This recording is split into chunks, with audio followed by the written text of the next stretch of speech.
welcome back to AJC Strategies podcast strategy sessions. Super excited for today's episode. I am joined by three awesome people who I've known for quite some time, and I'm really excited for the conversation we're going to get into. For those of you who are just joining the show for the first time today, AJC Strategies is a company dedicated to multicultural media and communications, and our podcast strategy sessions focuses on multiculturalism and just cultural narrative. Through humor, through personal stories, through interviews, we really try to cultivate the experience of people across the country, across the globe, and what their experience is within the culture, and how that plays a role in how we perceive things and what's going on in our lives. So I'm excited to have this conversation about media, entertainment, the television industry, the influencer industry, with three people who have been in it for some time and do their research and do their homework and are always on the pulse of what's going on. So I'm going to jump right in and introduce them so we can get started. First is Ayanna Costley. Ayanna was born and raised in Newark, New Jersey. She says Newark, like just one syllable. After graduating with a degree in media and communication and a minor in Africana studies, she interned at Billboard before interning at one of her favorite companies, A24 Films. She recently joined NBC Universal in their prestigious Page program, a one-year rotational program that gives early career talent a well-rounded experience with unmatched exposure to the television, film, and media industry in Los Angeles. Ayanna helps to build a career as a TV development executive and TV creator as she follows in the footsteps of Newark natives like Queen Latifah, Ernest Dickerson, Michael B. Jordan, and Whitney Houston, who have all created their own success in the media and storytelling industries. So happy to have you here, Ayanna. Thank you for having me, Abby. Of course. And Gaelyn is our next guest. So Gaelyn Drew Smith is your next favorite Hollywood multi-hyphenate. She is an actor, creator, and writer, creative producer, and she received her BFA in acting from Syracuse University in May 2020, receiving the Marsha Moore Award for Excellence in Dramatic Acting. Her Syracuse University credits include For Color Girls, Good Kids, The Women, and her one-woman show, Something Like This. She is an accomplished spoken word artist, winning Grand Slam champion of the DCU Slam Team in 2016 and other awards. She is currently a master's candidate in television, radio, and film at the SI Newhouse School of Public Communications with a focus on writing, creative producing, and show running. She is currently developing a scripted podcast and a half-hour drama called Chasing Viral. She also has a podcast called You Got It Sis, Meditations, Affirmations, and Bedtime Stories for the Black Woman and anyone else. And that's exactly how you should proceed to read that. Outside of this, you can find her watching Beyonce documentaries, making TikToks, bothering her dad, and eating French fries. Glad to have you here, Gaelyn. Thanks for having me. And last, but certainly not least, we have Sydney Pollock, podcast host, blogger, social media specialist. Sydney, I just already know you about to come with the jokes. Sydney is a PR, and influencer marketing expert, blogger, podcast host based in Chicago, Illinois, obsessed with all things media. Sydney has a podcast dedicated to all things young adult books called Pretty Committee Bookcast. And I just had to throw this tablet in here because Sydney really be like sleep on her. She's a flexer. She's out here like working at a top global agency, but also she is an alum of the Howard University, Kathy Hughes School of Communications. So, I gotta hype my sis up because I feel like she really be on the humble tip. So, I appreciate it. Also, I was the first graduating class of the Kathy Hughes School of Communications. Come on. Thought we should be clear. Come on. Setting the bar, Period. setting the tone. Because if I hear another person say, I went to the Kathy Hughes School of Communication at the Howard University in communication strategy and law, I'm gonna be like, okay, sis. I mean, my degree is in communication strategy and law. Like, shout out to Slim C. Like, I'm screaming. Not Slim C. Okay. So Sydney is also a amateur comedian on her off days and just general interactions. So I'm excited. So I chose this group of people not only because I know them obviously, but as y'all can hear and like see if you're watching this on YouTube, from their bios, like they're about their business. And I've known some of them for 10 plus years. And just getting to see like their evolution, and even like Sydney knowing her from like Emma Bowen and being in a fellowship with just a ton of other people of color, like namely Black kids who are interested in media communications, like journalists, PR people, just business moguls in the making, who are like looking at how not just Hollywood, but like the massive industry market of media, comms, all of it is like moving and shaking at such a young age. Because I feel like what I've encountered so much, especially with social media, I think like making everything seem like it's immediate, is people thinking like, oh, okay, like I could just walk in this industry, not really know anything because like, you know, I'm funny or I'm cute or I'm talented, I'm a make it. And it's like, I know I have friends who are all of the above and literally are studying the craft and building their resumes and spending their time and making the investment. Like this is a hustle, but it's also like an investment. It's not a, you know, overnight kind of get rich quick scheme, and it takes time. But also it takes know-how. So with that, I kind of want to start into your personal stories in terms of like how you got interested in all of this, and then we can navigate into the actual industry and what's going on in Hollywood and the market and, you know, comms, and everything else. So anybody can answer this question first, but like, how did you get interested in media, entertainment, and communications? I can start. When I was younger, I think I was very obsessed. I'm going to use the word obsessed with seeing people who looked like me on TV. I have a vivid memory of being like 8 or 9 and my mom calling me into her bedroom at 4 p.m. on a weekday, and TV1 was on, and she was like, this is my favorite show, and it was the wedding episode of A Different World, and she was like, sit down, watch it, be quiet, and my life has forever been changed. um and I think from that moment I realized just how beautiful Black TV was. Like I was obsessed with Redacted, The Cosby Show, and like watching those things, like those old school shows. And then being a kid of the early 2000s, you get like the Raven Simones and Proud Families, to the point where when I was in early high school, I auditioned for a Disney Channel show. I really thought that like the path for me was acting. And then I thought it was producing, directing. I took film classes in high school and I said, this is not for me. And then I watched Scandal once and I said, maybe I want to work in like PR and crisis. And that's really what set me on that path of like, I want to be behind the scenes, but I do want to be somewhere in the mix.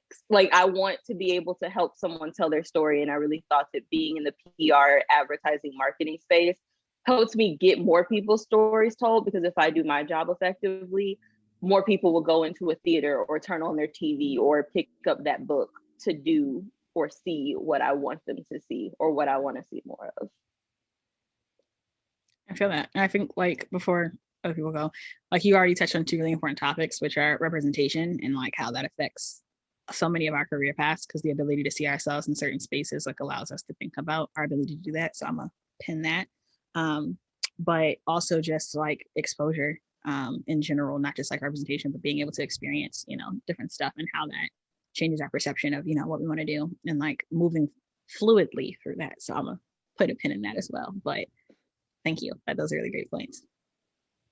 Yeah, I think my background is pretty similar in terms of like thinking acting was, you know, the role or the way for me. Like in middle school, I remember I tried out for I don't even know what play it was. West Side Story. It was West Side Story. Yes. How do you remember everything? And I lived with you for 3 years. Don't forget it. I got a part and I didn't have any lines. I was like, oh, maybe this isn't for me. That was like in 5th or 6th grade or 7th grade. But I was also like in love with all of the Disney Channel movies and television shows, especially That's So Raven. I was like, this, like even being at a young age and like seeing Raven Simone on TV, it was like, this is important. But I always like paid attention to the credits, even now. And I feel like, especially growing up, I noticed really early on that a lot of the names in the credit scenes were either like male sounding or white sounding names. Like nothing reminded me of my name. And I was just like, I don't know what these jobs are, but I guess they're not for me because none of these people have similar names to me, or like unique sounding names, I guess. And then in high school, I started taking film classes and like making my own films from concept to through production. And it was a lot of fun. And so I thought, you know, going into college, I knew I wanted to study media and film, but I still didn't know the other roles available to me. And I think now, like, it wasn't until a few months ago, like December of 2020, January of this year, I started networking with people in the industry, like higher up executives. And I realized I can be a development executive and have the power to greenlight shows that have people that look like me, people that sound like me, and, you know, have the power to do that instead of just, not instead of just making films, because that's still something I want to do, but, you know, actually having the power to lead the industry in a different way. For me, I think that's the path that I'm going to be going on. I love it. And I really want to get to that development aspect in a minute. So thank you. I want to point out that Ayanna is being very humble because in high school, she did a short film called The Jacket. I was in it. And we won, I think we won best short film at the festival that we were in. So I just want to point that out.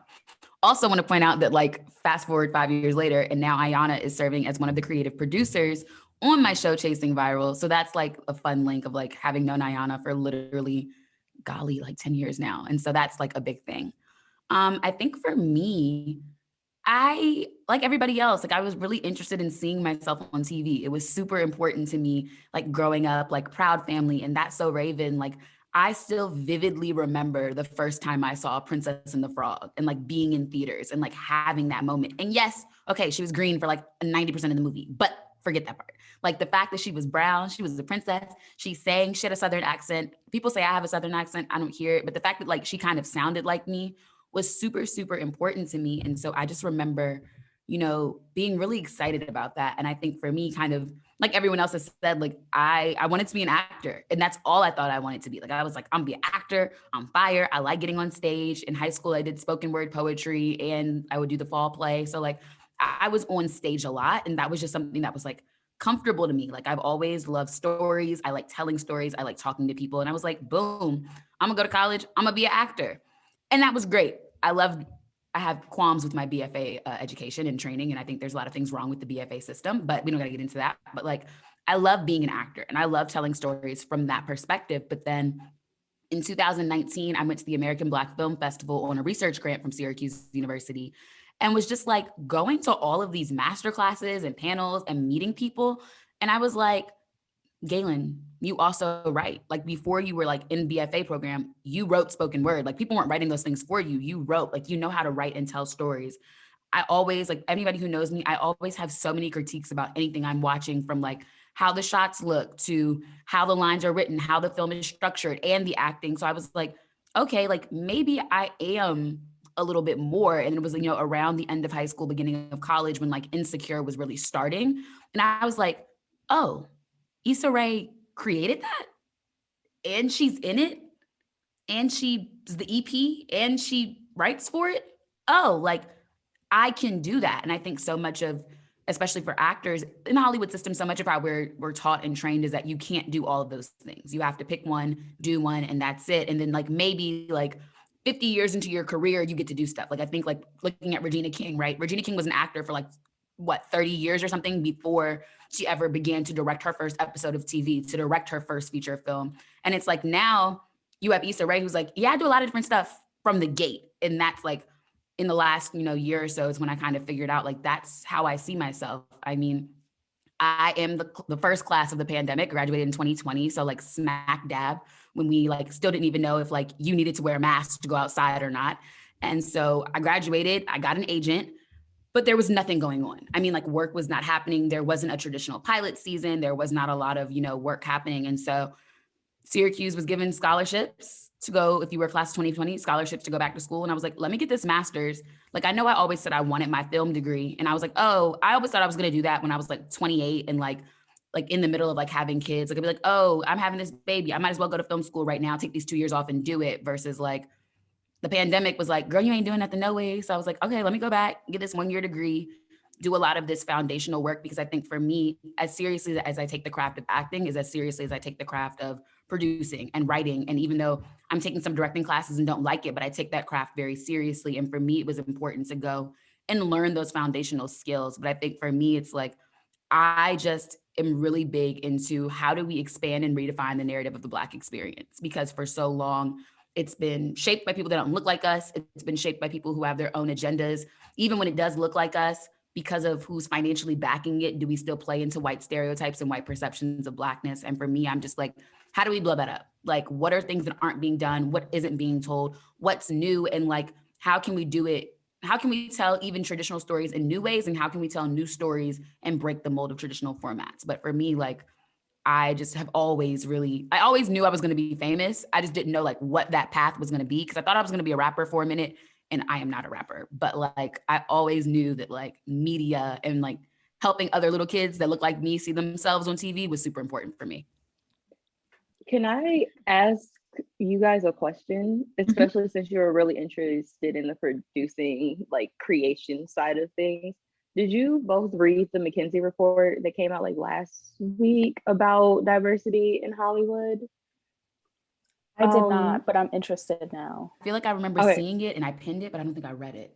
I'll drop the link in the YouTube too, so like people can kind of see it. But can you talk about that? Oh, definitely. I only had to check a short second to look through it, but also the podcast, which I think everyone who's interested in Hollywood should listen to, Black Men Can't Jump in Hollywood, actually had someone who did the like worked on the report on the show this week. Black Men Can't Jump in Hollywood. It's 3 comedians. They had a show on Netflix in 2019 called The Astronomy Club, but they talk about like movies with leading Black actors, and then they decide if it helps or hurts the cause of more leading Black actors in Hollywood. It's a really good show. I'm obsessed with it. They're hilarious and they have really good commentary. But one of the things that really was heartbreaking to hear or read when I was going through the report was that I think they said 92% of films, I'm roughly estimating what I remember because this was like 2 days ago, are produced by like Black people or white people. And the chance of with a white producer having a Black writer on the team is like less than 1%, but that's like 92% of the films being made. And so I think the conversation always is, well, why don't we have more Black people, or why are these stories so bad, or why is, if they make Riverdale the movie, why is it going to be that Tony is awful and we hate her and XYZ? And it's because statistically, it's nearly impossible to have those people in the room without the people above them. And so I really love what you guys have to say about producing and all of those things, and having people who are passionate about being behind the camera and shaping that narrative, because I think it's something we're going to need more of. And as someone who comes from that influencer online community background in my like actual day job, it's I think it's needed. And I think that the playing field is not level, but it is leveling out due to the internet and the ability to create on our own. And so it's just something that I wanted to bring up. I think that's a really interesting point, because one of the things that, like, obviously I went to acting school, and acting school is very, very different from film school. And so when I got into film school, like, I knew some of those statistics, right? Like, I knew I was watching stuff and it didn't look like me unless I went to specific channels, and like, even like, I knew that. But like, being here, like, there are so many barriers to creating that kind of work. Like, I'm blessed to go to a Syracuse University where we have, you know, a $1 trillion endowment, and like, I can literally go rent a camera on Monday if I want to, and I can get a C100 and I can go shoot whatever the hell I want to shoot, right? But I know at like a lot of schools, that's not the case. So now we have to buy cameras. These screenwriting softwares, if you're not a student, they're $250, right? And then it's like, as a writer, cool, you know, you've written this wonderful script and now you have to figure out how to get it made. A lot of these producing fellowships and writing fellowships and film festivals and all these things, they have a cost.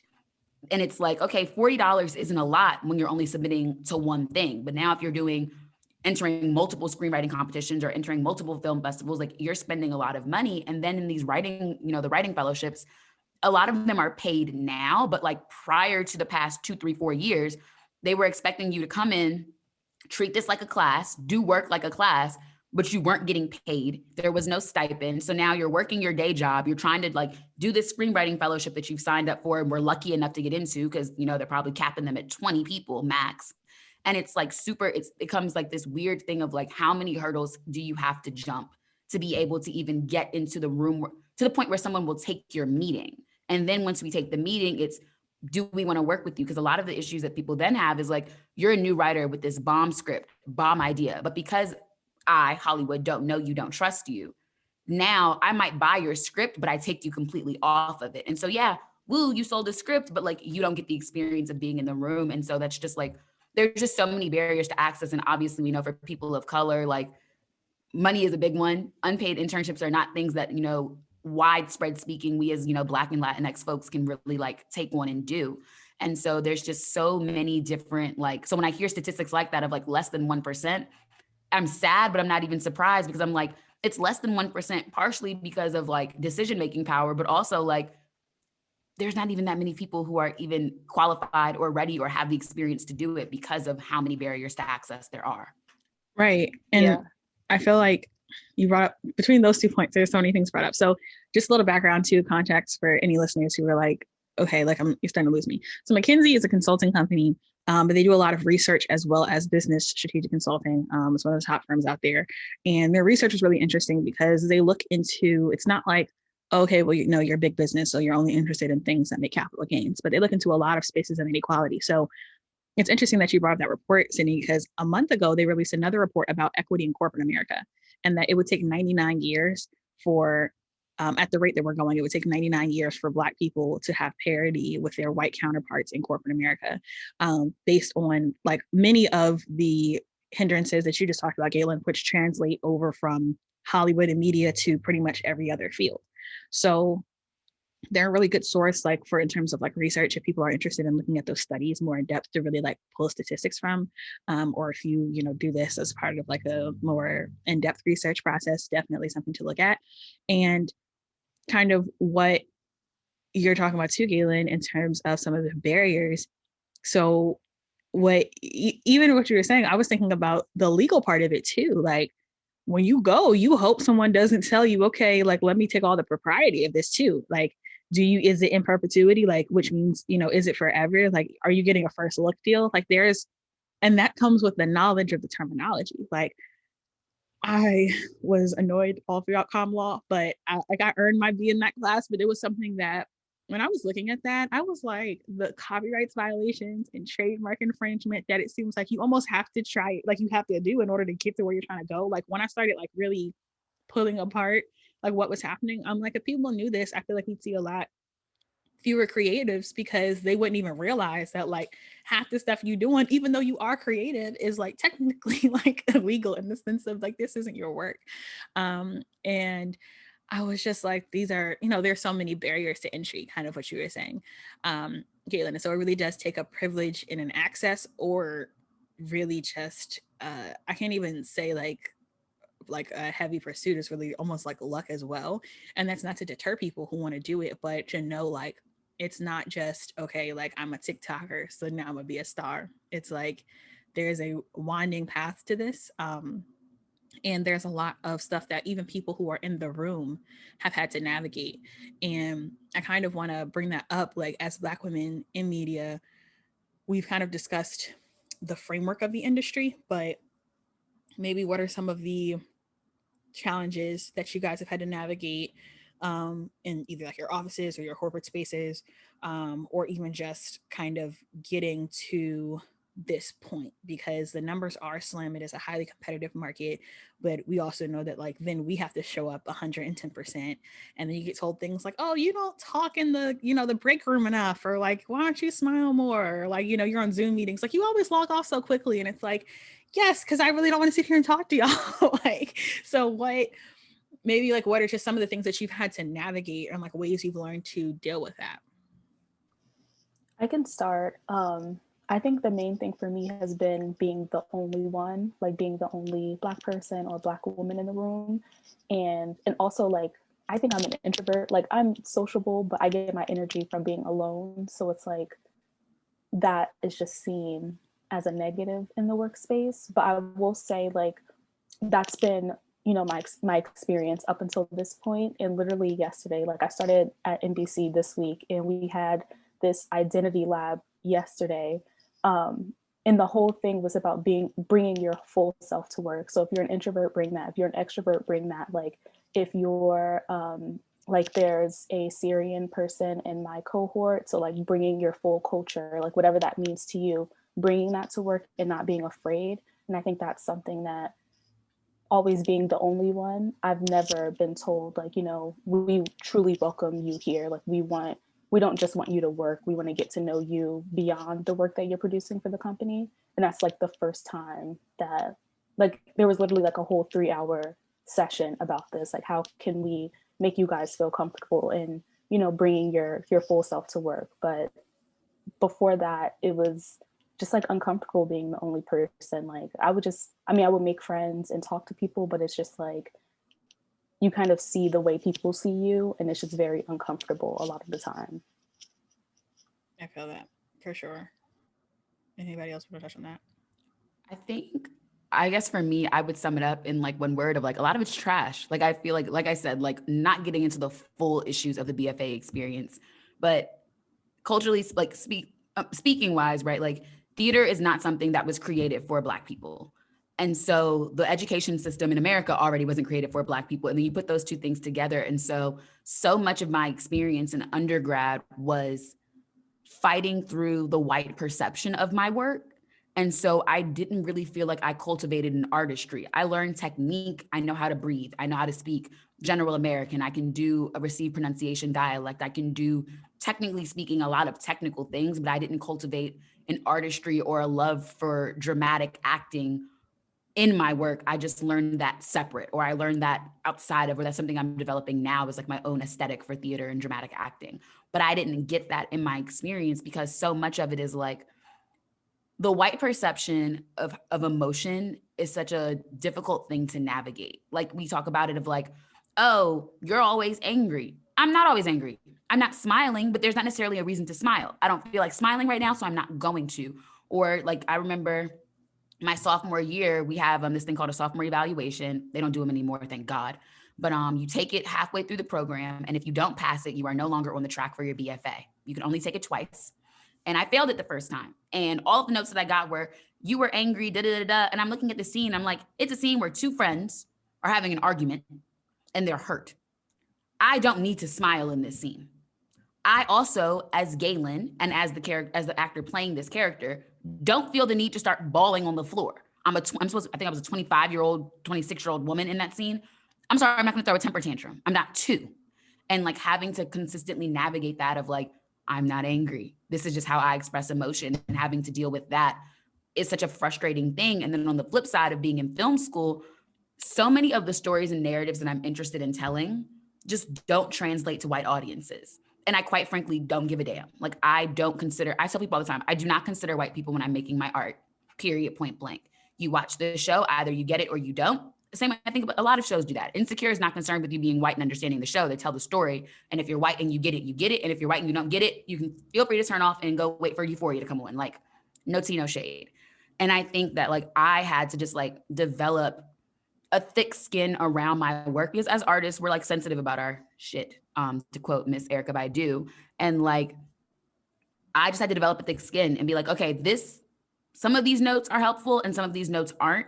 And like noting that like these notes are not coming from a place of cultural understanding. And so is there validity in this note about structure or about technique? And other than that, it's not helpful. Like I literally had a class last semester where I was writing a short or a feature film rather. And I was getting notes one week and I was like, I said it in class, I was like, quite literally, a lot of these notes aren't helpful and aren't useful because you all don't understand the story and don't understand these women. So like, other than the technical structural elements in notes, I'm not listening to any of the rest of your critiques about character because they're not helpful to me.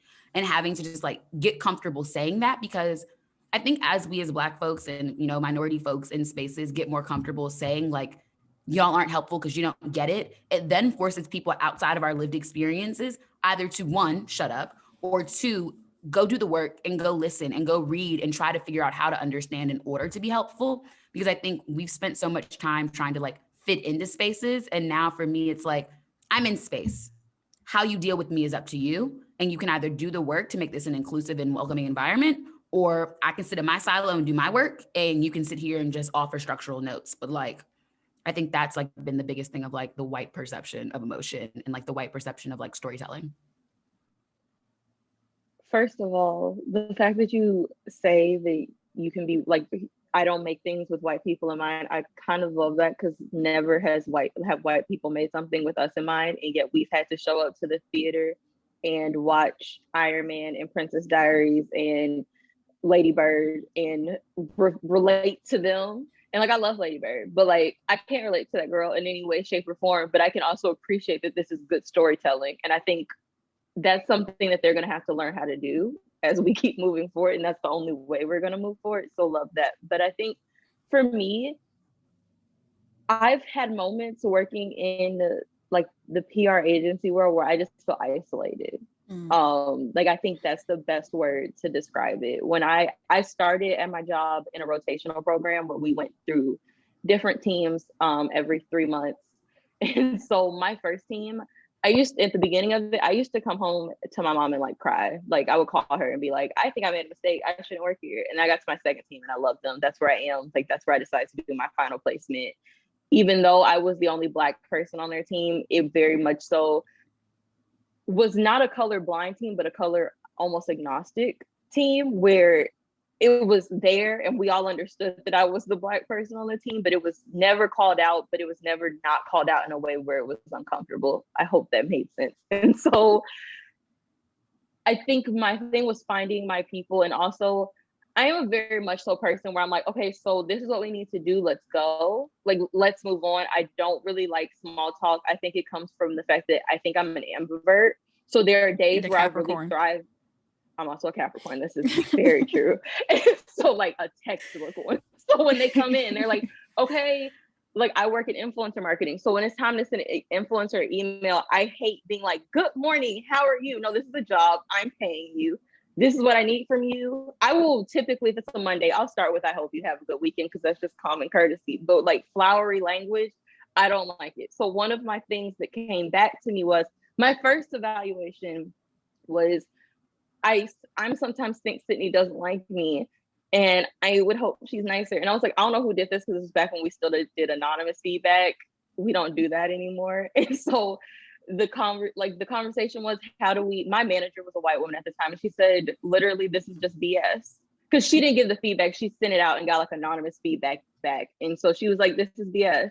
And I've never felt that way about you. I just think you come here and treat this like a job, and everyone on your team loves you. And I'm pretty sure this is someone from one of your account teams.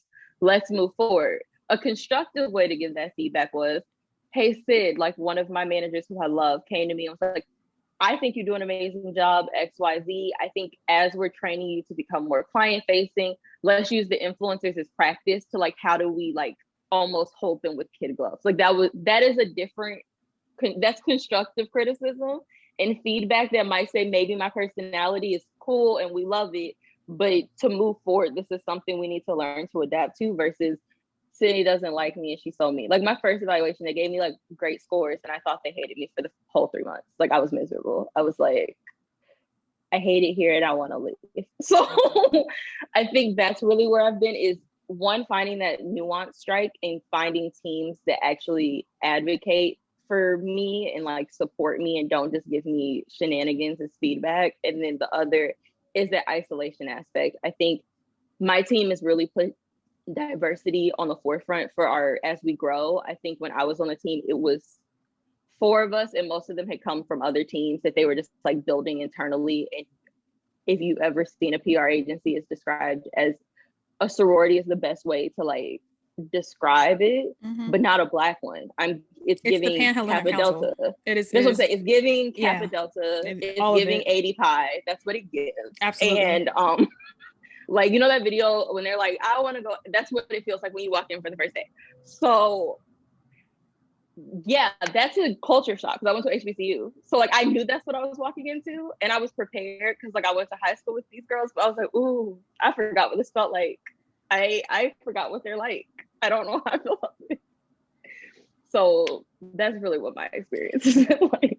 And to even like add to that, so The PR agency is 89% white. So you already have like staggering statistics. But then what gets me is it's like 76% like female or like women operated, but then like the like 24% of men that are there are all in like senior level positions. So men, like white men are, I wouldn't call them a minority, but like they are not necessarily the largest like body represented there, but they still control the flow of what's happening. And then that's supported by a mass structure of white women. And then it's like at the bottom you have like some Black execs, and then like a lot of people who are Black who work at like the junior level or like maybe like just kind of break into that middle level. And I feel like one, Cindy, like what you talked about too, with like kind of like that sorority feel, a lot of it is like academic nepotism as well, because you find that a lot of their HR departments, like you'll say like, you know, who went to this school, and then like half the office raises their hand, like Sydney and I used to work at the same company but in different locations, so like half the office was like, yeah, I went to American, like yeah, I went to GW. And it's just like, okay, and granted, like those schools have people of color as well, but then when you're looking at like, well, we don't really have enough diversity, it's like, well, do you recruit out of like highly diverse spaces? And like the calm answer is no. And so for HR, one of the things that they always say is like, you know, who's going to fit the culture here? Who's going to fit the culture? But it's like, who's going to bring something new to the culture here? Kind of like Ayanna, what you were saying, bring your whole self to work. So I remember I raised that question because they were talking about the hiring process. And I was like, this is cool. But like, do we understand that like we're recruiting the same person because you're trying to make them fit a certain culture? If they are abstract to the culture, you're not adding them in. But then you get diverse problems because you guys have some of the most interesting crisis and like just cases across the board. You've done some of like the most award-winning work in the world. And yet when you look at the US offices of this company, they do not reflect the globally diverse space that you know, live in. And there's a lot of tokenism, but I was like, how about you try to curate and retain talent that doesn't fit the culture but adds to it? I'm not talking about people who take away, but people who bring something that you don't know about, because you're not curating them, and when you do have them, you're not able to retain them. And I think that like that's such a big critique of recruitment and hiring within media and comms, because they're not necessarily going out of their way to recruit different people. They definitely go out of their way to make it difficult or, you know, make it competitive, but there's not an intention behind like creating a space for underrepresented bodies on those casts or teams or anything like that. Something that I saw on LinkedIn this week that like kind of connects to this, that like really bothered me, was there's a top agency for like actors, writers, producers, directors. I think they're expanding to influencers now, which I have a lot of thoughts about influencers and agencies. But this girl, she was a Black girl, and they had an externship essentially. And so this girl was like, I was the only HBCU participant in this program, like, yay me. And that's not really what she wrote, but like she was basically like pointing out that was great. And I was like, that's actually trash. Like it's 2021. Most HBCUs have communications programs, and a lot of them don't have BFA acting programs. A lot of them do not have, you know, there's a couple with film programs, there's a couple with acting programs, but like most of which have communications programs. My mother is an HBCU graduate of a communications program. Like in 2021, the fact that you were the only HBCU participant in this program, and it's a top agency, is alarming for so many reasons. Because one, I then wonder, were you also the only Black person, period? I then wonder, why are we not recruiting from HBCUs when HBCUs are producing top talent of Black thought leaders, period? Like, I don't care what anybody has to say about that. And three, it's just like, again, like you're saying, like, how are we working on diversity when we're not recruiting from diverse places? Because all of last summer, when everything was blowing up, you know, with George Floyd, all of these television networks and all of these agencies and all of these, you know, production companies are like, we support Black voices, we're doing work. What are you doing? What are you actively and actually doing? Like, I think I look to HBO, where it's like a lot of the common jokes I've seen on Twitter is like helping Blacks out, because HBO has really done in the last 5 years a lot to put Black creators on the map. Starz just released a new campaign, called Take the Lead Starz. And like they're specifically centering women and people of color voices. And even like in their last season, they introduced at least 2 or 3 shows that kind of fit that model. Like, but I see something like this and I'm like, okay, but I remember this agency talking about all the stuff they were doing for diversity, and she's the only HBCU participant in this 3-week program. Like, that's not making sense to me when we're saying like, this is what we do. But then I look over here and I'm like, this is a direct example of like, sure, it's great that she was there. But like, I also then wonder if she hadn't applied, would we be having any HBCU participation at all? Like, that's a problem to me. Yeah, and what you also mentioned with the summer, they have Hold the Press is this Instagram page that basically called all those companies that were making statements out on the carpet, and they took like the top 40. This is specifically for PR. They took the top 40 PR agencies and like told them like, or basically asked them, could you report out your diversity numbers? Like how many people of color are in your C-suite or at like senior level management? How many women are in that position? And then can you break that down by actual like POC group? Like don't just be like, oh, like we have all these people of color, and then it's like, oh, okay, well actually like there's like, you know, one Hispanic person, one Black person. So then a lot of these companies had to come out and say, when they saw the numbers, oh, we have a 2%, you know, of our company is, you know, diverse, and like we have one Black executive, and they're like, you know, we commit to doing better. But it was like until somebody was like, actually, since you want to say that, run me the numbers. And it's like when you run the numbers, the receipts don't add up. But it's almost like it shouldn't, well, not it's almost like it shouldn't take all of that. But to me, it's like, okay, then when you say you're doing better, like now what's the comprehensive strategy? Because even when it comes to recruiting from HBCUs, the ones that are like always kind of, I guess, considered underfunded or not developmental enough, then create a corporate investment, create a partnership. One of the things that like Syracuse has that's like super beneficial are like corporate fellowships. So like one of my college roommates, she had a fellowship with a news station, or it's a conglomerate of news stations, but they give them a partnership in like Western New York to work in a relatively like large market for a starting journalist, and they select 4 fellows. But it's like that's not difficult to do if you put the effort into it. It's just that you don't care. You don't care enough to do that, and you don't actually see a need. Yeah, I even think it's small things, and I've seen it. So Amazon, of course, it's with Howard. I understand people's gripes with like the Howard of it all to an extent, but like Amazon has like a Prime like TV film partnership where you spend like one of your semesters or one of your school years out in LA working at Amazon Prime, like getting that experience. And I wish, like for example, I don't know if you know, but I'm really into animation. Like that's my I love animation, and like I love the art of it. I love everything about it. And Bowie actually just created an animation program. It's so cool. And I would love like one of these people, like a DreamWorks or a Pixar or an Illumination who's been running around saying that they're going to do better, to say, all right, this is a new program. Let's invest in some Black talent. This is the only, I think they're the only HBCU with this animation program. Let's invest in it. I want to see someone say, I'm going to invest in this. I want to see like an A24 that's known for like those indie projects to say, okay, we're going to do like an HBCU fellowship program where you send in a script and we work on it. I want to see something like that, because I think that's one of the easiest ways to improve. I don't think it's the only way. I don't want to ignore Black students at PWIs, because I think there are plenty of reasons to go to a PWI, whether it's financial, it's the program. I looked at them myself, but I think if we need to get down and dirty and quickly, that is the easiest way to activate, because it's just a school of Black children. Like it's right there sitting in front of you. I say that all the time of like, literally, obviously as a Black student who went to a PWI, like, yeah, I think that somebody should come help me. Like I say it all the time. I'm like, I'm waiting for HBO to call my phone. This is my plug, HBO, please call my phone. But like, I'm always waiting for that. But at the same time, I think like if we're talking about mobilizing mass numbers of Black people into the entertainment industry, into the, you know, PR firms and into all of these communications things, like HBCUs are such a great place to start.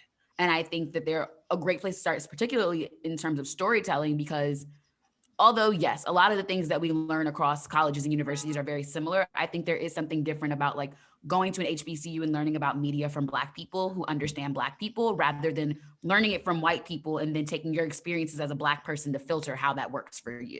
And I think, I mean, I've seen a couple of them. I know, I think Beats had one last year about filmmaking, and there's a couple that like continue to pop up, but like, that's just such a quick and easy way to do that. Because like the fact that she was like, I'm the only person, like that just bothered me in so many ways, because I'm just like, that doesn't even make sense in 2021. Like it didn't make sense in 2000, but like, okay, I'll get it there. But like in 2021, we're doing better. We see you, we're listening, we hear you. Oh, we're taking the note. Take the actual note, do the actual work. I've been paying attention a lot to like what has been popping up in pilot season, because I am an actor. So I was auditioning for things in pilot season. I'm paying attention to which networks are doing Black things. I'm paying attention to which networks are intentionally hiring Black creators. And like a lot of the stuff that I auditioned for was by Black people, for Black people. And that was super exciting. But I also noticed it was the same networks who consistently have done that work. And so I'm looking at a lot of these networks who are like, oh, I'm putting my money where my mouth is, then do that. Then do that.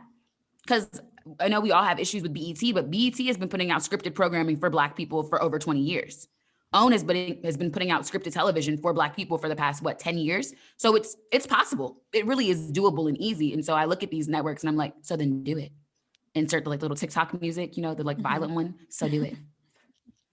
Yeah, it really comes down to them just like open your purse, like you have the money. And I think even with the programs, like you need to pay for transportation, you need to pay, if you're going to do an hourly wage, it needs to be like people need to be able to live on this.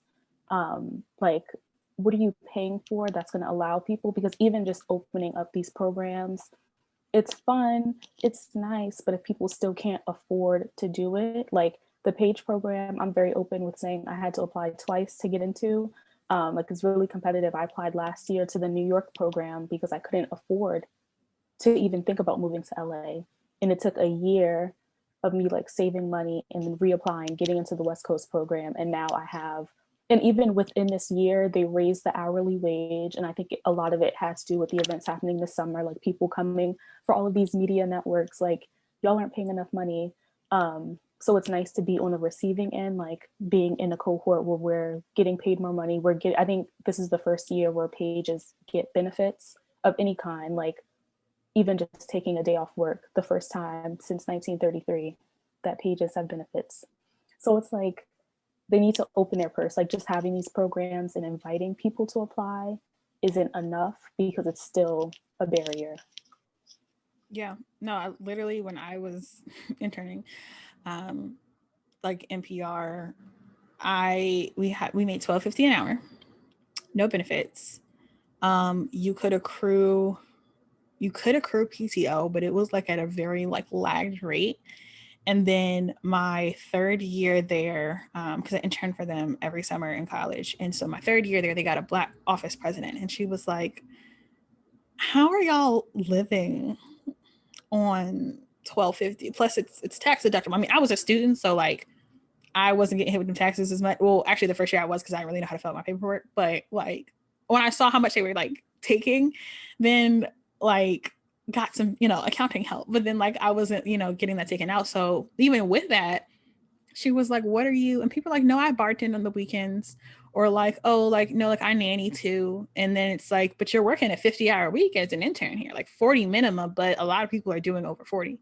And she was like, "No." So she like raised it to, she was like, "It needs to be $15 an hour." Like she was like, every intern here having $2.50 more. So it's like, it's not going to kill this company, especially with the numbers that we do. So it became $15 an hour. And then she was like, also like everyone's getting, we didn't have PTO. That's what it was. So you could take time off, like, and like you would like lose that wage. But what we would do, I was trying to think about how it worked. You could work overtime and then basically like make that time up with the overtime. But then like you were accruing PTO in like the HR system, but it wasn't applicable to you. So then she was like, "No, everybody gets like X amount of PTO." Like she's like, "You're going to take off at some point." Like this is not making any sense. And granted, like those were literal crumbs, but it was just like having a Black person come in the office and being like, "The hell is this?" Like, and like actually starting to like, she's like, "Let's, sweep up the shop a little bit." Like, and I was just like, but we've known this. Like, why did it take that? And I think part of that is just like the nature of Black women to care for the group even when we don't really want to care. We still like, okay, it's not going to be ghetto for me, so I am going to fix this for these other people. But I think we really cohesively try to build structures that are sustainable, and incorporate like the best of what we can offer to people, and kind of just speaking about like structures, I kind of want to pivot because I'm loving this conversation, and it's actually like I feel like this is gonna not run over, but like typically we've done like an hour, but I'm gonna let y'all talk because y'all are dropping gems. And that is, I want to talk about the industry a little more specifically. So we kind of talked about like PR, comms, Hollywood, but like in some of the gripes, but like what are some of your favorite like POC run projects or like some of your favorite stuff right now. And I will ask y'all to narrow this down just a little bit, not necessarily to the sense of like, don't, if you have a couple, but I feel like there's a lot of, as much as we have these concerns, there's a lot of really good stuff in the works right now. And there's just a lot of different stuff that's catching my attention and like that's on my watch list. And so I want to know what that is for y'all. I always get excited. So of course, Ayanna and I have the same top one, but Insecure by Miss Issa Rae, by Miss Jo Issa Rae Diop. Okay, let's get her full name out there. Jope. She's Jope. Senegalese. DIOP is just Jope. You're right. Fun fact. You're right. Thank you. But I love Insecure. Insecure is top one. I ugly cried. Like actual tears came out of my face when I found out that it was going off the air. But I love Insecure, and I love Insecure for so many of the reasons that I see people talking about things on Twitter of like, why can't we have Black stories that just aren't about anything? They just about Black folk living life and that's it. And that's exactly what Insecure is. Yeah, they got drama. Molly and Issa was going at it last season and all these things. But like, is that not life? Do we not as grown folks have falling outs with our friends? Do we not as grown folks date trash men or trash women who we know we shouldn't be in situations with? Like that is, I think the core of that show is just like looking at the Black experience in LA they were 29 when the show started. Now they're 32, I think. Right. So like looking at these characters and just letting them live their lives in a way that like doesn't really include trauma and is comedic, but not with the characters being the butt of the joke, but the characters making the jokes. I think that's just a really important show that I'm very sad to see go off the air. Another show that I'm super in love with that people like were sleeping on is P-Valley by Katori Hall. Was showrunner creator is Katori Hall. And she's a playwright who's like been on Broadway. She's done a lot of really just interesting plays that people just are sleeping on. And I think she has so much promise, both as a playwright, but also in television creation that I think people are just they're not seeing the value in a way that they should. But I love that show. That's not a show that's about nothing. It's a show about, strippers in a fictional town in Mississippi called Chucalissa. But like, I love this idea that like, we're telling a story that's in like a small town in the South. And like, the only reason we're there is about this strip club. And there's not a lot of other things around that. We have characters who have their own, different traumas and different experiences, but I just love that show. I think it's a really well done show, a very well written show, beautifully shot. And I think that's a great show. And then the last one that I'll say for right now, I'm a really big All-American fan. Oh, that's not the show I was going to say though. Okay, I have one more. But All-American, I love All-American. Dramatic, obviously about a lot of shenanigans, a lot of things going on, but I just really love that show. Yes, there's some gunshots. Yes, there's a lot of things, but I like it. I think it's fun. I think it's dramatic. I think it's a great like teen show. Yes, I'm a little older than the target demographic, but like the actors are older too. The actors are old too. I would say the actors are older than me, so it's fine. Right. But Abby put me onto this show. This is the last one I will say. Okay, this is the actual last one. Abby put me onto this show, but bigger on BET Plus/BET. Ayanna put me onto that show. So Ayanna put us all on. But period, BET, this is my plea. That should have been a show that was always on your network. It should have never just existed on the streaming app. That always should have been on your network. And I think that BET right now is putting a lot of quality programming on their streaming app that should actually just be on their broadcast cable network. But I love Bigger, a show, a group of friends in their 30s, living life, having experiences. And it's funny. Like, it's just like, literally funny. I watched the entire first season. It's ignorant comedy too. It's ignorant comedy. Like, I literally started at 10:30 at night and stayed up till 3:30 in the morning to watch the entire first season. Cause it's like, it's so good. It's super short episodes. It keeps moving and it's just funny. And I think a lot of times I see people going, oh, well, why can't we just have Black shows about nothing? Or why can't we have Black shows with vampires and all this stuff? And I'm like, why can't we have all of it? Like, I think the issue is not that we have all of this trauma content, but that it is the overwhelming narrative of the Black experience on television as presented in America. And I think if we had a wider variety, it wouldn't matter. But like, if you're looking for something new to watch, those are 4 shows that I would really like get into. I love them. I think they're all, for different reasons, well done, interesting, funny, expanding the narrative of the Black experience in different ways. But those are like my 4. So I took this question because I like read through it quickly, and most of these are going to be upcoming like projects that I'm really excited to see. So we're going to start with one that is already existing and it's going into its final season. And I literally also wept, like between Insecure and Pose ending. I feel pain.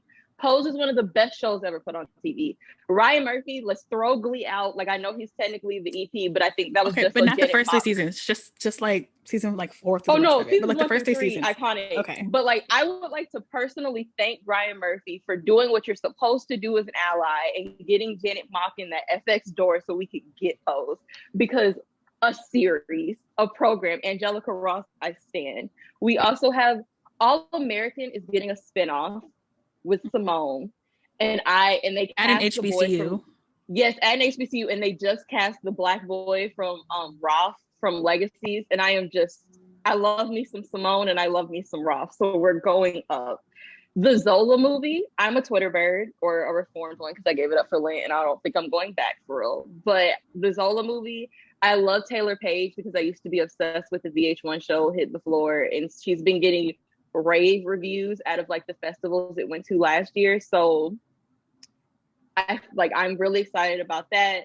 The first non-Indiana Jones or Star Wars movie coming out of Lucasfilm over at Disney is going to be an adaptation of this book that I'm currently reading called Children of Blood and Bone. It's set in a fictional African country. Yes, they announced it at like the Disney Plus, like when they announced like the 800 shows and movies, it was on the list. I said, period, Disney, give me what I need. By a Black woman writer. So, that's what I'm saying. Like, I can't wait. And also my list is comprised of mostly things that include women who are darker than a paper bag. And then my last one is I stand Marsai Martin. I've been a Marsai Martin stan since the first episode of Blackish. I am 23 years old and I will be watching Disney Channel because Saturdays is going to be my new favorite show.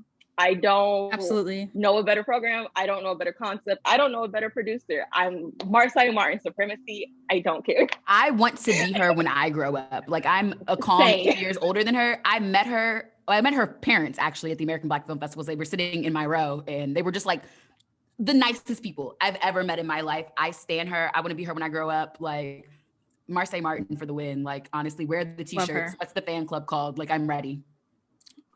No, same. And she's so young and just like so ahead of everyone, like executives who are in their 50s and 60s. She's ahead of them. So she's my goal. I agree with all of the shows and TV or movies y'all said, so I'll keep it short. But I have Snowfall. I'm still in the first season. Bear with me. I'm catching up.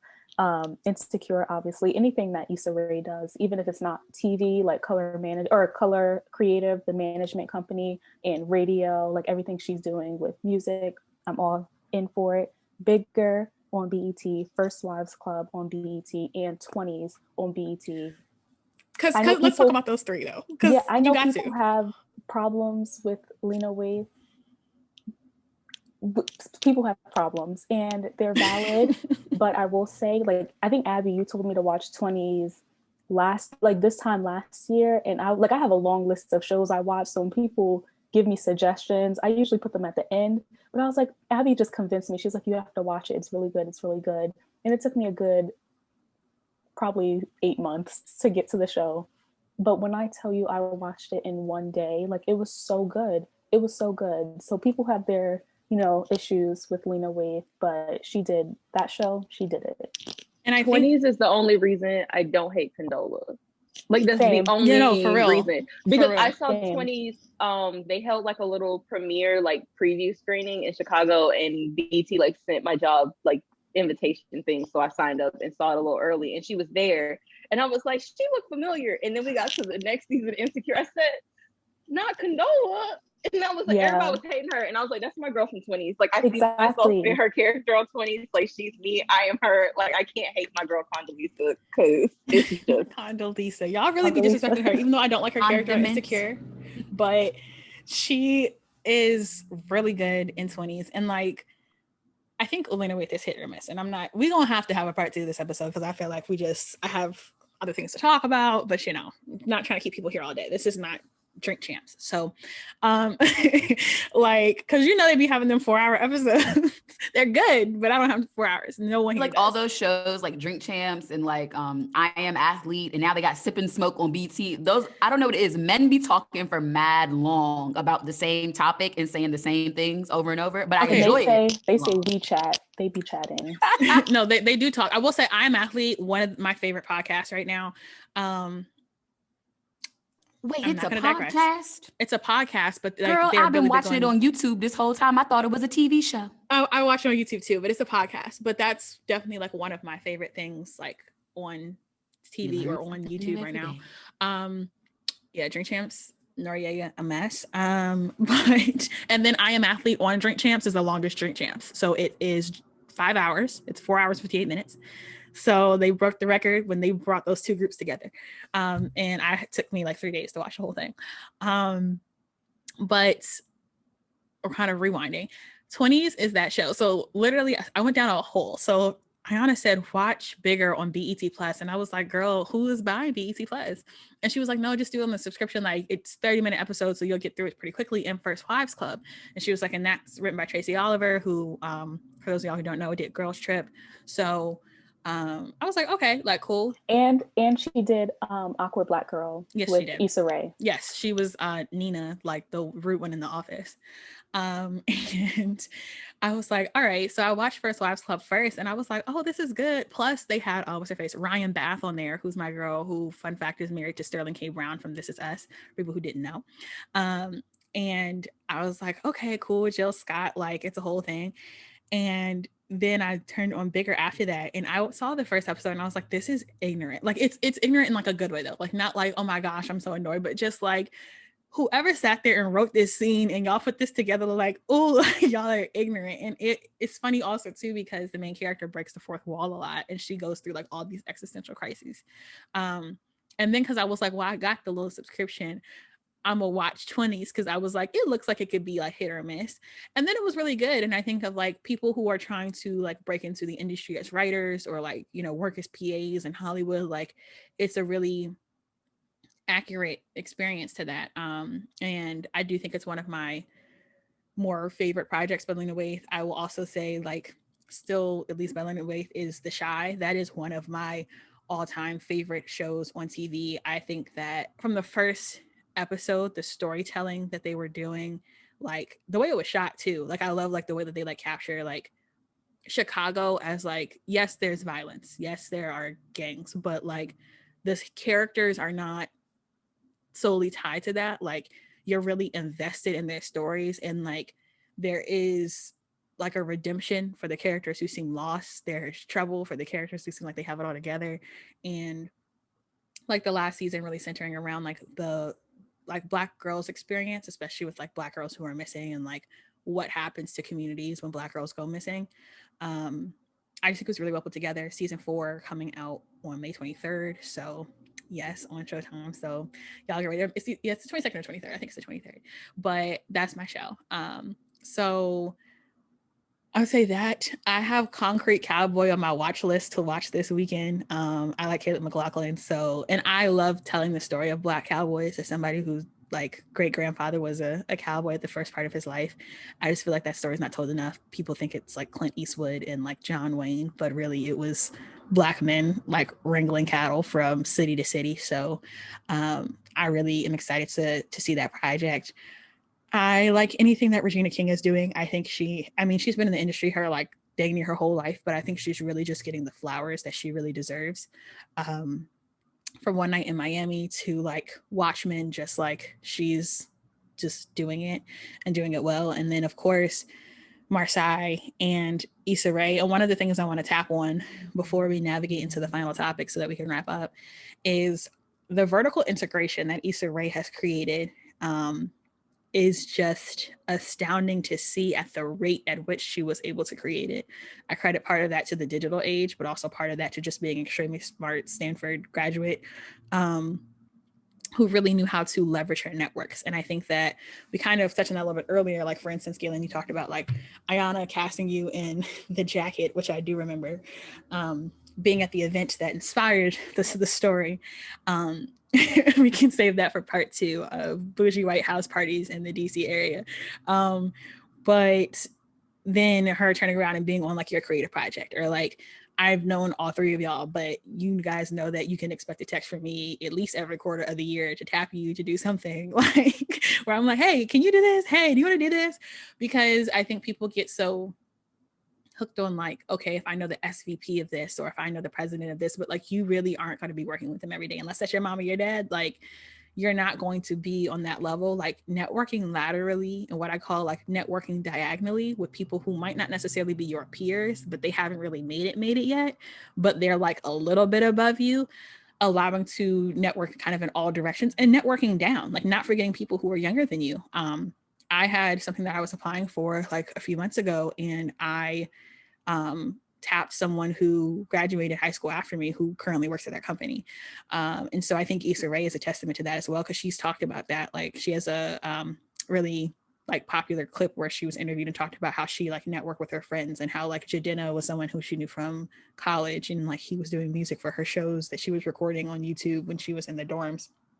And so I think like just her ability to build a vertically integrated company, and for people who don't know what that is, that's basically like when you have multiple products or multiple kind of like work streams coming out of the same company. So she has Hooray, and under Hooray there's like her production company. She has radio, so then like their artists from radio, their music is typically featured on her like actual productions. She has a cafe, like bookstore, where like you can also kind of like, they serve as a not only a meeting space, but I think that they also have podcast rooms in there as well. Maybe I'm conflating with someplace else, but yeah, I like think it's called Hilltop. Yeah. Hilltop Cafe. And then like Hilltop also like allows for them, if they have meet and greets or any events, they can have that at Hilltop. So she's basically created a universe for her productions to live in on video, visual, audio, cannot talk, and everything in between. And I think that like that takes so long to do. So to see her like, I watched season 1 of Awkward Black Girl freshman year in high school, like literally it was finals, and Ayanna and I were like watching it in the dorm, and then we started watching like all those YouTube productions, Roomy Lover Friends, what was it, that guy, like just like all those, like was it Black and Sexy Entertainment, back when they were like, can you guys give us $5 a month to help support? And now Numa Perrier is co-directing episodes of Insecure with her, and like that's how you bring people up in a decade, and which is fast for Hollywood. So like it's a journey, and kind of divorcing the need for speed from like the want for your dream is really necessary if you're going to attain a lifelong career. So I just had to get on my soapbox about Issa Rae real quick. But kind of going into the latter part of this, the latter part of part 1, because y'all check y'all's emails, because we're going to have to schedule another one of these when, you know, folks is free. Part 2 is, or not part 2, rather, my next question is, what would you say to someone who is attempting to do what you're doing right now? Like, I know I just kind of gave that whole Issa Rae kind of like soapbox speech, but kind of, I think that relates to how we've been, like what we've been discussing this whole conversation of getting to where we're going, things to be aware of. Like, what are points of advice that you would give to someone who was like, well, look, you're doing better than me, I'm trying to be where you at? Like, what would you say to them? I think the big thing that I would say, not that I regret going to Syracuse, not that I regret where I'm going, all the things I'm doing. I would tell specifically as Black actors, and I'll change that, Black creators in general, period. Go where you're going to be nurtured in your artistry, and that does not necessarily mean that they're going to have the programmatic support and funding and structure of some other places, but go where your artistry is going to be nurtured, and go where you're really going to build community. Because I think going back to the Issa Rae model of like, that's all I care to do, right? Like for me, I think Jay-Z has a line where it's like, you know, if you the only person in your squad that got money, you don't got money. Like that's not the line, but that's the paraphrase. And It's like, for me, of like, I believe in putting the homies on and building a big table, and then having from my table, my friend goes off and builds their own table. Like I look back of like Girlfriends. So many of the writers from the Girlfriends room are names, you know, Prentice Penny, who's now showrunning Insecure, who has his own film on Netflix, Kenya Barris, who has the Blackish, you know, universe and all of those things. Like that to me is really important in building. And I think that doesn't come unless you really are in a space where your artistry is nurtured, where your opinions are seen as valid, where your art is given the critical support to grow and develop and function. And then you start to build with like people around you who know, who get the vision, who understand what you're trying to do. And I think to me, like, that's the biggest thing, because Hollywood, of course, is the end goal for a lot of, you know, TV, film, all those things. But at the same time, like, what Issa Rae has been able to do outside of Hollywood then got her in the door at Hollywood, but then it opened so many doors for so many people around us. If Issa Rae hadn't done Insecure, I wouldn't have a concept of being a successful actor, writer, showrunner at the same time. Like, I wouldn't have a concept for that. Like, Awkward Black Girl existed, but that was like, that's on the web. That's not on TV.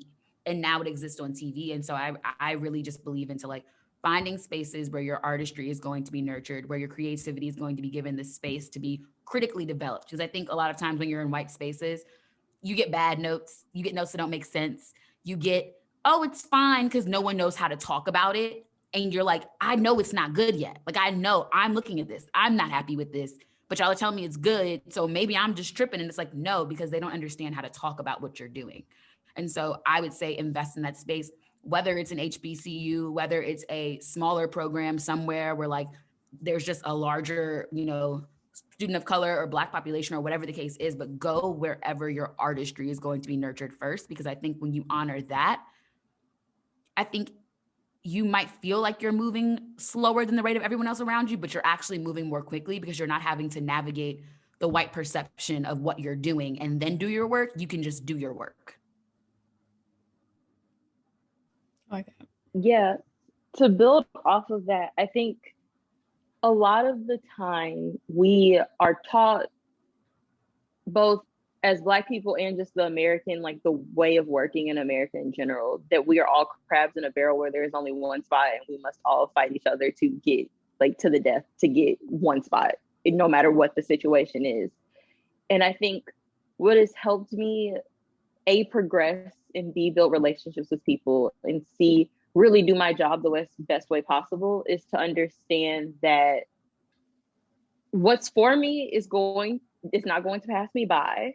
And also that just because there are other people competing against me does not mean that I have to be ugly, rude, standoffish, anything. I remember my program had 8 spaces. They actually ended up taking 9 of us because we were all so great. But they had 8 spaces, and there was a girl who I knew from Emma Bowen, who also went to Howard with me, who I didn't know was in the final round because we had different flights. And I saw her because she had the interview space before me.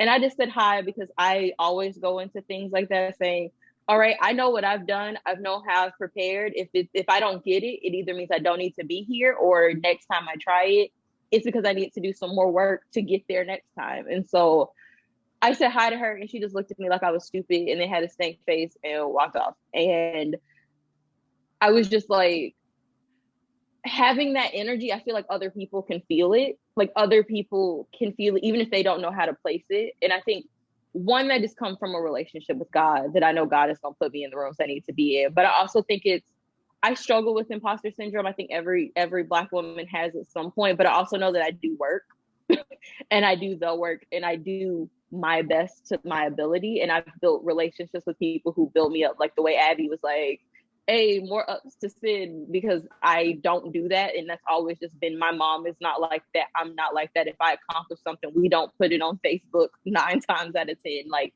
my therapist was like, girl, brag on yourself. The first time she talked to me, she was like, that's part of your problem. And so being able to be humble and also be personable, no matter what the situation is going to get you so much further than any other trait. I think being someone who can build community and relationships is a trait no matter what you do, but really in a communications, film, TV, where you have to, it's so collaborative, having that energy radiate off of you at all times is just so necessary. I love the advice y'all gave. And I think, because same, imposter syndrome, all of it, I agree. I think my piece of advice is something that I wish I took earlier on, and that is not all of the advice, like you can't really wait for advice to start working, you know? You can't, like even people listening to this podcast, if you want to either do things that the panelists have done or you have different goals, don't wait until you listen to our advice to do it, because you're wasting time. Like, I remember in college, and even literally until the last few months, I would Google like Issa Rae advice, or like listen to all of the appearances she's done on like podcasts and shows. Like, there's some magic thing that I'm missing, but the magic thing that you're missing is the work, because words that we're saying, that other people are saying, they're just words, and they apply directly to us, and they're helpful. I would say most of the time they're very helpful, but they're not prescriptive. So if we say you need to go to this school and you need to do this internship program and you need to get into this and do this, it might have worked for us, but it may not work for you. So it's like, you have to take even the advice that I'm giving now, take it with a grain of salt and just do the work, because advice, it's not gonna, constantly seeking it out when you could be seeking out the resources, the connections, in the work. That's where most of the energy should be going. I want to pop back in. I know we said like little advice, but like this is something that I've come to terms with in myself. Like as an actor is how I kind of even got into everything else that I do, is like, don't be afraid to be the vehicle of your own success. We're talking a lot about Issa Rae because I think Issa Rae did that. Issa Rae is like, I want different narratives on TV that I'm not seeing, and I want to be an actor. And she said, okay, well, I'm going to write them, check off the narrative, and I'm going to act them, check off the acting. Like, do not be afraid to be the vehicle of your own success. Like Sydney was saying, like Ayanna has said, there's not one way to get to your dreams. There's not one way to be successful. There is not one way to do the thing. And I think like for musical artists, for some reason, I think that they understand that differently, because it's like, to get signed to a label, you have to go do the work. So they already are the vehicle of their own success. But I think in a lot of these Hollywood related industries and a lot of these, influencer and PR, a lot, for whatever reason, we think that we need something or someone to come before we can do the thing. And in actuality and reality, if you do the work, followers come to you, fans come to you, networks come to you, investors come to you. Like if you're just doing that work. So go ahead. Like if you're like, I want to be an actor, cool. You got an iPhone, you got TV, go learn some monologues off TV and shoot them on your iPhone. And that's read to myself because I don't do enough of that. But like, okay, you got a friend who writes, go write. Like these TikTok acting challenges, like there's so many things that you can always be doing to create your own success. And I think like we as people just have to like be comfortable leaning into that discomfort and being like, this is my dream. And whether I have $1 to do it or $1 million to do it, let me go ahead and start doing the work. And then like everything else will fall into place. Yeah. And I think like all of that was phenomenal advice. And to the points about imposter syndrome, right? I think part of imposter syndrome though also lets you know like the challenge is big enough. Because I think when you feel so comfortable, like it's one thing to be confident, but like it's one thing to be like, oh, okay, like I'm confident, I'm gonna do this, but like I know it's a challenge, so I'm telling myself, or I'm like affirming that I'm confident, but like it's because I have to affirm it in order to be that. But when you have imposter syndrome, you typically know like, all right, like I'm actually really challenging myself because sometimes I don't think that like this is going to pan out. And so like, you can have the thought, but knowing how to like work through that and process through it. So not saying like I just welcome imposter syndrome, but I typically know if it's present, then I'm probably on the right path because I'm pushing myself outside my comfort zone.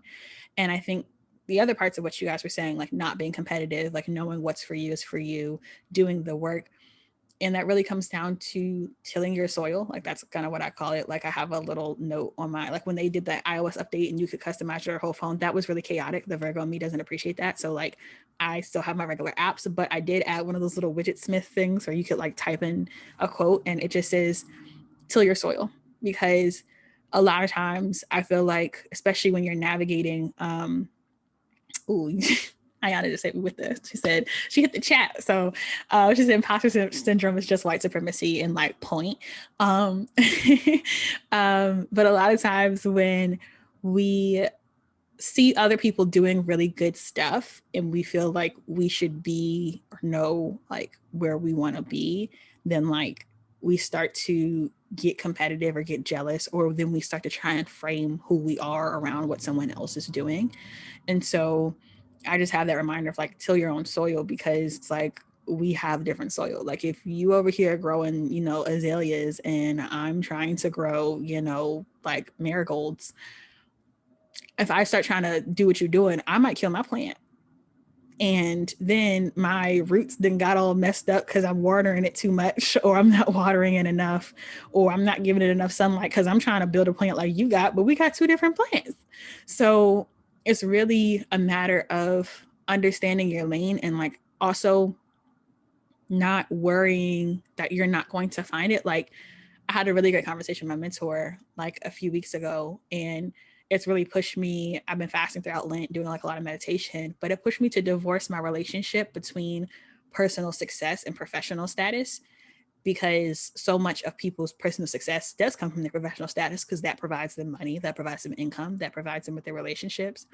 But one of the things we see all the time, even though I can't stand Rock Nation Brunch Twitter, but it's just like, you know, like hustle, crime, whatever. But I'm like, you can get capital anywhere. You can make money doing dang near anything.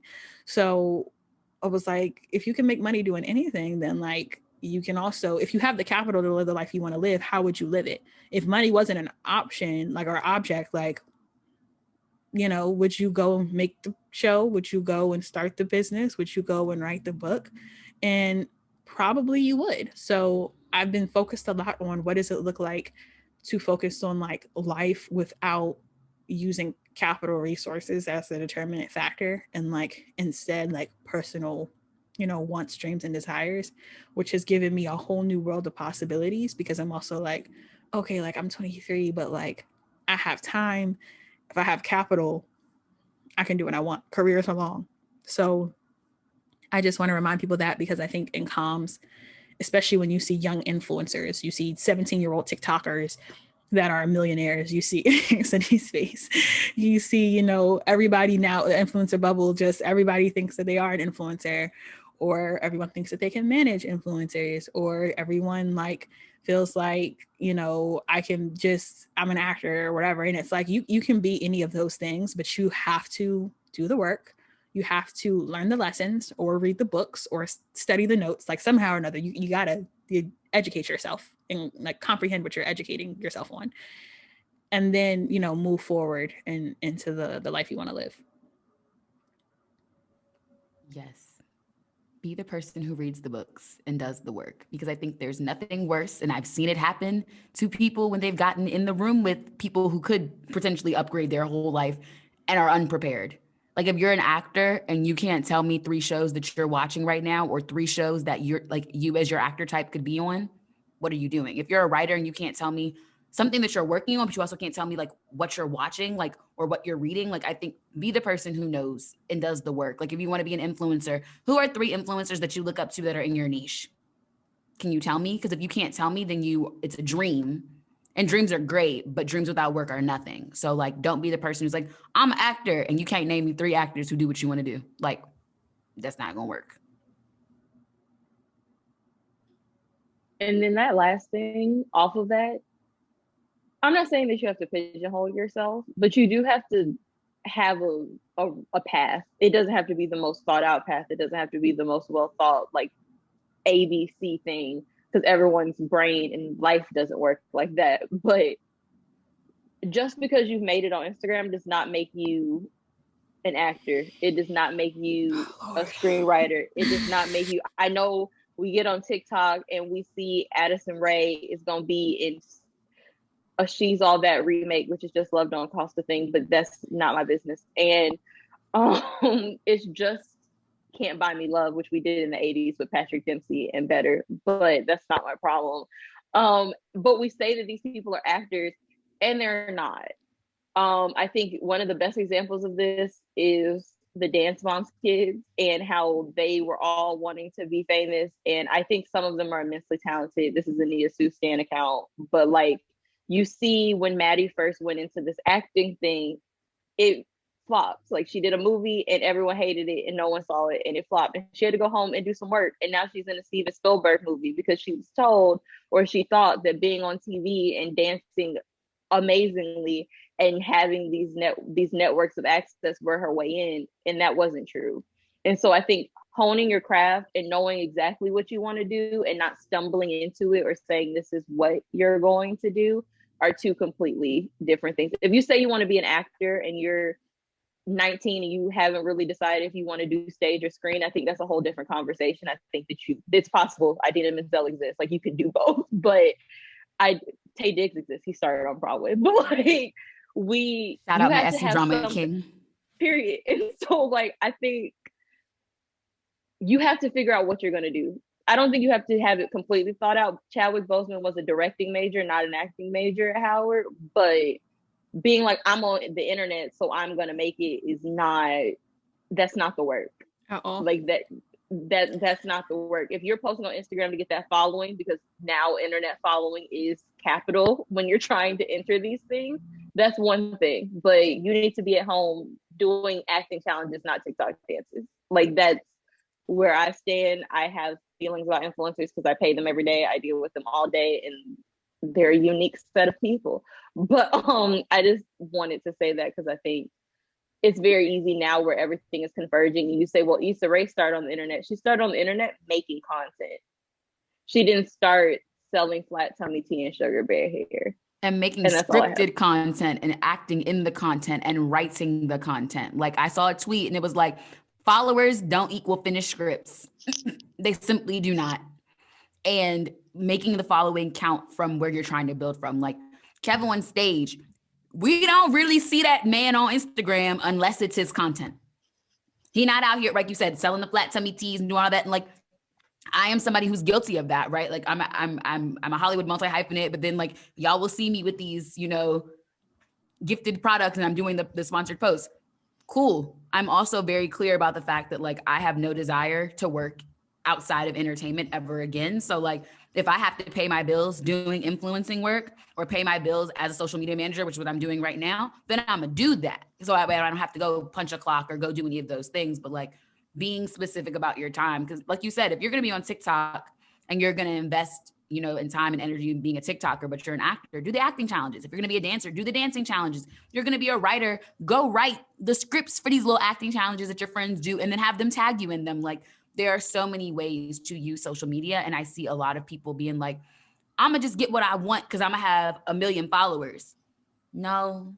Yes, when I go into auditions, sometimes they ask me my following count. That is accurate. They do that. And I have a lot of issues with that and a lot of feelings about it. But like, don't just be on social media being a general influencer. Be an influencer and be specific. You can be an influencer and you're a writer. Critique scenes on TV and movies. You're an actor. Do the acting. Like, there's ways to be specific about the types of influencing you're doing, but like, leverage social media and leverage the eyes on your content to show people what you want to be doing and the work that you're doing to make that happen, rather than just to be like, I'm cute, I'm here, hey.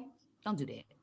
And I think this will be the last thing I say, but like, the way to that, especially what Sydney was saying about the path, is just experimenting. Like, most people don't wake up and think, oh, I want to be a beauty influencer, I want to be a writer, I want to be an actor. You have to try things and then figure out, oh, I don't like acting, maybe I want to direct. Oh, didn't like that, maybe I want to be on the executive path. Like, a path is one thing after the next, so you can't get to the destination if you never try. So it's those small things where you fail, you figure out you don't like this, you like this, and that's your path, So do those small things and figure out what is it that you enjoy doing, because I feel like that's what's going to make you more successful in the long run. Love all of it. People should take all of it. I should have told y'all to have a pen and paper if y'all was watching this or listening to it. And my little sprinkle on there too is like, don't be afraid to say you don't know, because I feel like there's a lot of actors you just don't know. There's a lot of writers you don't know, and influencers, influencer managers. I'm not saying you have to have a degree in it, because you don't have to have a degree to be a manager. Look at Rich Paul. Did manage LeBron's career? No degree. However, you're most likely not creating clutch sports. So if you got your little cousin Day Day managing your influencer career, make sure he knows the percentage, make sure he knows how the stats run together. Which is okay to say you don't know, but it's just that's just my little point, because I think so many people develop an ego around them. Like, I know my worth, and it's like, sweetheart, one post and one story does not equate with 3,000 followers to $45,000. That's not how that works. And you have to fulfill the terms and agreement of your contract to the full extent. Thank you. But I'm gonna just throw that little sprinkle on there because I feel like Sydney and I at least once a week exchange a text message or like a voice note rant from like a client. And I deal with corporate clients, which is like a whole different situation. But like I'm just always like, people made this up. They made this up and now we're here. So that's just something to remember as well. But last thing really quickly is, how can people keep up with you? Social, website, portfolio, whatever it is, like wrap that off real quick. I'm on Twitter and Instagram at Ayanna Costley, just first name, last name. That's it. You can find me on Instagram at syd.thekid. And if you're interested in young adult books, Sarah Desson, we talk about Twilight a lot on my podcast. It somehow works its way into every single episode at this point. Hunger Games, all of that fun stuff. Percy Jackson. You can check out Pretty Committee Bookcast, which is PC Bookcast on Instagram. You can follow me on anything with an at @gsmitty with 2 T's and 4 Y's. And then you can also follow my show page, Chasing Viral, at chasing_viral. Awesome. And you guys already know it's at the Abigail J. Covington for all things personal life / AJC strategies. I've been not as active as normal, but that's for a reason. So, but yeah, find everything there. The website is ajcstrategies.co, as well as the podcast is available. If you're listening on audio, it is available on YouTube. If you're on YouTube, it's available on a number of places, including Spotify, Google Podcasts, and other places. So check that out. And yeah, thank you guys so much for being here. This was an awesome conversation. I think it was super educational. And we definitely have to have a part 2 that's like really focused on like some of those projects we talked about, as well as like really, I think even kind of adding some education to it to like understand the differences between certain roles or certain terms, so that, you know, the people who are like, this is where I'm trying to be at, can really, you know, get something from it. So stay tuned for that, because I definitely think that's necessary. But thank y'all so much for being here. And I cannot wait for everyone to get this great information. So thank y'all. See you next time. Thank you, Abby. Thank you. Thanks for having me. Bye.